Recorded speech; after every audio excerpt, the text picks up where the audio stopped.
Assalamualaikum and a very good day to Professor Dr. Hassani, Dr. Zamri and fellow students. Welcome to my presentation.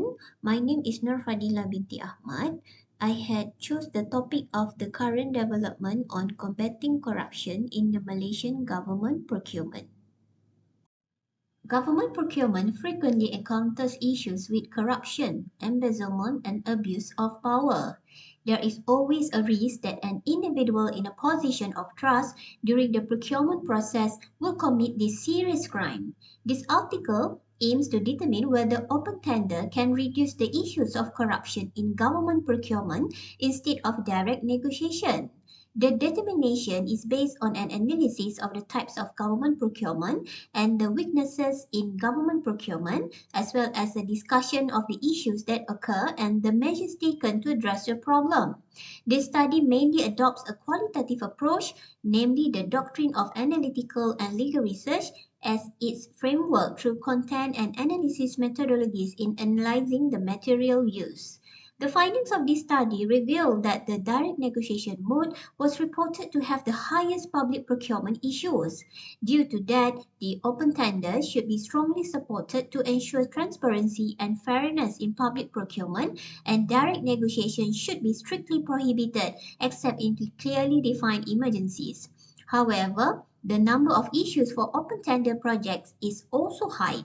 Among the possible causes are the lack of transparency in the open tender process and outside interference, which have led to the abuse of open tender awarding policies. It suggests that the need to increase transparency in a government procurement system. Government agencies must maximize management audit implementation. Auditing government procurement compliance is an effective way to identify issues and maintain transparency. Establishing a project timeline and contractor performance checklist is the correct audit management strategy. The government must also ensure that tender boards only include individuals with integrity, credibility, and respect. Stakeholders who feel harmed by the system should be able to report misconduct in a trustworthy, impartial manner. The goal is to prevent corruption and ensure that public funds are spent efficiently and effectively. Transparency ensures that government procurement processes are accountable to the public and that taxpayer money is spent in the community best interest. Government or public procurement refers to purchasing goods and services from the private sector by ministries, statutory authorities, and other government agencies funded wholly or substantially by public revenue, or commonly called government procurement entities. According to the National Anti-Corruption Plan (NACP) 2019 to 2023, a transaction involving a purchase made by a party government is referred to as government procurement. The NACP 2019 to 2023 also indicates that this government procurement is not limited to solely involving huge firms or organizations. It can also be made by individuals working for small companies or businesses. The goods or services sold to the government can be as small as office supplies and equipment, all the way up to the construction of school buildings, hospitals, airports, and other large projects the government owns. In its Pekeliling Pemendaraan Malaysia PK 2.1 effective 29 November 2022, the Malaysian Treasury defined procurement categories and detailed procurement procedures with value limits. The General Procurement Procedure outlined the available procurement standards for all procurement methods. This circular requires the agency to pay attention to all procurement procedures, including pre-procurement, procurement, and post-procurement, so that procurement can be conducted accurately and routinely. Approximately one quarter or 25% of Malaysia's gross domestic product or GDP is spent on procurement annually. The government's acquisition of commodities, services, and works is defined as public procurement. Government capital expenditures, including building construction, consulting, expert services, the supply of goods, real estate, and leasing, and procurement. The public procurement process encompasses the entire life cycle of products and services, beginning with identifying procurement needs and concluding with the end of an asset usable life. The four most common procurement methods in Malaysia are direct purchase, quotations, tenders, and direct negotiation. All of them vary based mainly on the quantity and nature of the procurement. The Treasury of Malaysia has listed five goals for public procurement. First, to make sure that materials and services are always available. Second, to make sure that procurement practices are efficient, effective, and ethical so that the government can get the best value for its money. Third, to stimulate and encourage the growth and development of local industries. Fourth, to grow the local industrial sector. And lastly, promote alternative and multiple sourcing through supplier or vendor development. Although there are numerous definitions of corruption in the literature, it is most generally referred to as the exploitation of public power for private gain. The United Nations Convention Against Corruption has ranked public procurement as the government activity most subject to corruption, collusion, fraud, and manipulation. Corruption scheme can be divided into five categories, which are as follows. First, kickbacks. Kickback is described as illegal, hidden payments made in exchange for a favor or bribe. They are commonly calculated as a percentage, split, cut, commission, or payout. Second, bid rigging. Bid rigging occurred when bidders collaborated to set the bid amount. This happened in public tender competitions. As the Organization for Economic Cooperation and Development stated, the bidders' intentional manipulation avoided a price war. Bidders would agree in advance on who would submit competing bids, at what rates, who would win, and how profits would be split. Next, forming front or shell corporation was another popular type of public corruption. An employee constructed a shell corporation in the name of a spouse, relative, friend, or fictional identity to commit fraud. Often the shell corporation was nothing more than a fictitious name and a post office box or mail drop location. Using shell firms, corrupt public officials may rig procurement process and put artificial pressure on other bidders to ensure their company wins their contract and benefits. The fourth type of corruption scheme is when dishonest vendors do one of the following. They send multiple bills for work done on different contracts or work orders. They send false statement even though the expense was only made once, or they send duplicate or inflated invoices. A dishonest public official could join the scheme and share profits by writing similar work orders under different contracts and accepting multiple billings. The fifth type of corruption scheme was when a bidder or vendor lied about their past contracts or how much experience they had to get a contract from the government. In this case, the selected bidder and the public officials worked together to help the bidder win a contract that the bidder would not have won if the tender rules hadn't been changed to allow the bidder. It has been observed that the Malaysian government has taken steps to combat corruption in government procurement. These steps can be seen in the implementation of the Procurement Pemerintah Malaysia PK 1.6. First, the head of department is accountable for clarifying information, confidentiality, and procurement status under his administration. The Official Secret Act and Malaysian Anti-Corruption Commission Act must be followed. Any public officer who reveals a procurement secret violates the act and should be disciplined. Next, any public officers engaging in procurement to certify their involvement by stating that they don't have any interest on the procurement process by signing a certificate in accordance with the Official Secret Act. These have been done through the Integrity Pact. Thirdly, any member of the approving authority who has an interest in a procurement must declare his interest in writing and withdraw from the procurement meetings and decision. Approving authority members must be neutral, professional, and unbiased.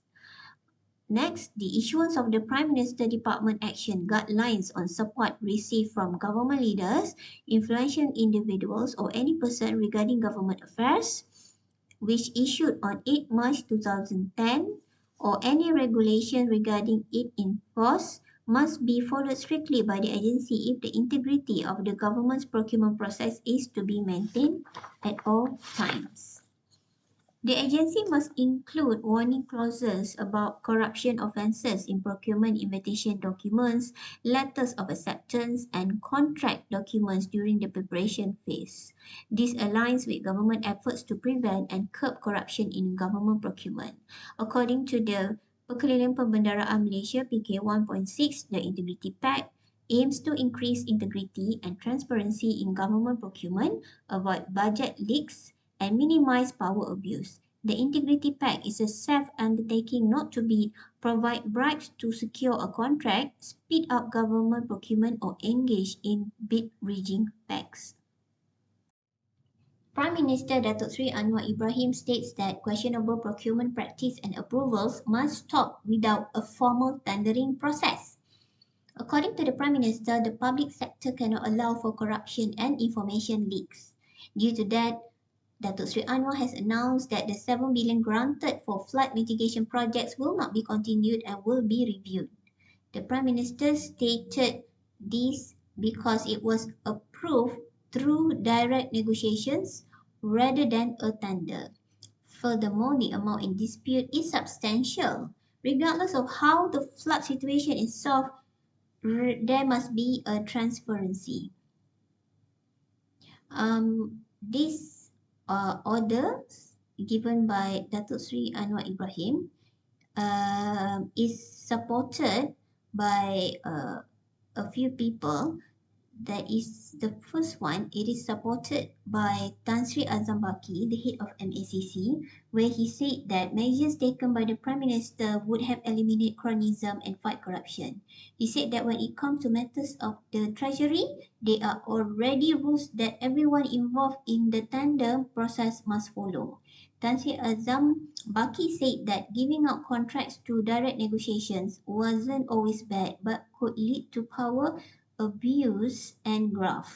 Most of the time, government projects should be given out through an open bid process and direct negotiations should be used only when necessary.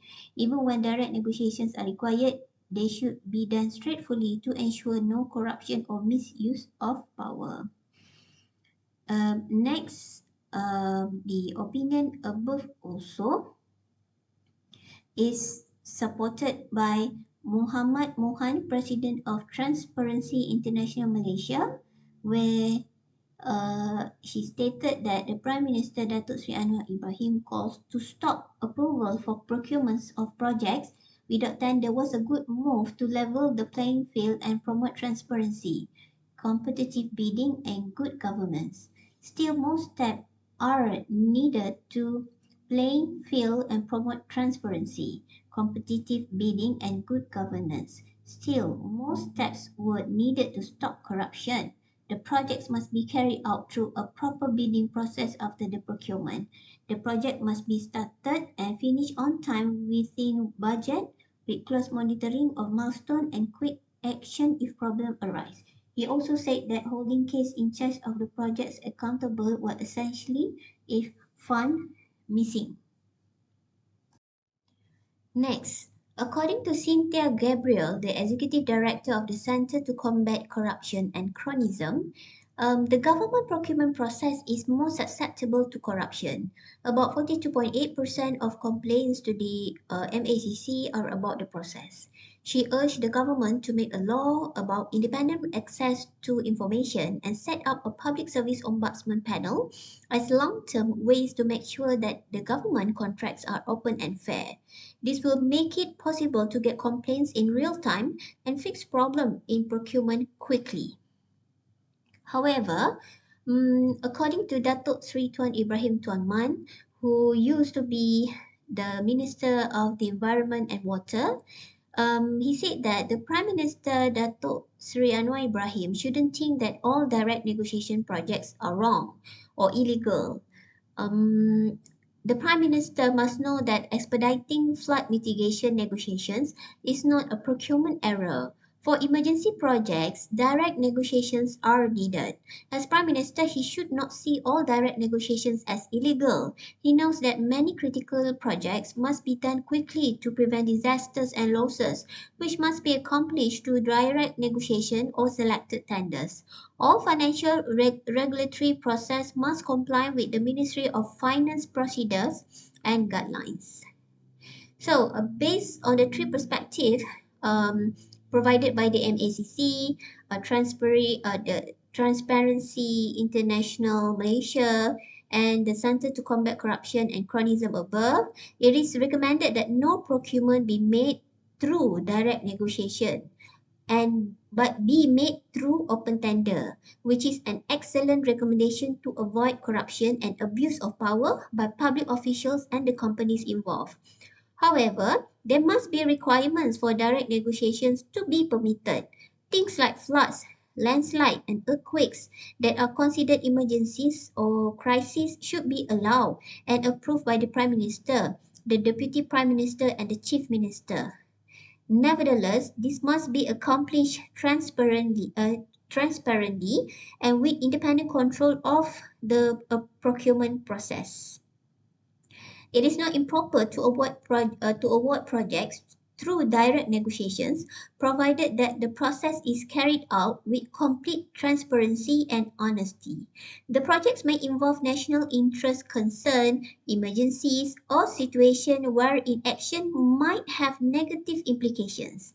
Any projects involving direct negotiation must also meet specific standards and cannot be performed based on desires to avoid the nation falling victim to procurement fraud and incurring losses. Only qualified and trustworthy contractors should be allocated direct negotiation projects. Open tendering should be strongly supported to ensure transparency and fairness in high value procurement, infrastructure, and resource concessions. Direct appointment awards should be strictly prohibited except in clearly defined emergencies. Also, the criteria for awarding contracts should be clarified, and the government should explain why it chose a particular company. In this aspect, the existing procurement system is a good one, particularly given the requirement to use electronic procurement.